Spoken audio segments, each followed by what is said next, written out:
Ang tanong mo, Saan gawa ang sikat na street food na Adidas? Adidas? US? okay, wait. Saan daw gawa ang Adidas? Ang sagot niya ay sa... US? Yun. Yes, oo nga. United States of America. America. Teka lang. Eto, direct pakifocus. Direct pakifocus, ha? Ayoko nag-aaway-aaway tayo dito. Ito din. Kuya Jay, ayan, Adidas. Tingnan mo. Ayan, ha?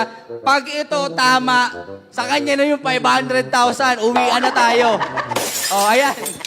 Direct, Tama? ikaw magbasa. Made saan ang Adidas? Walang iya, China pala yan. Di ba? Mali pa rin. Made in China. Oh, dahil dyan, ligwak ka na! Thank you, Kuya Jay. Thank you, sir. Oh, magtatrabaho tuloy ako ng nakapaa.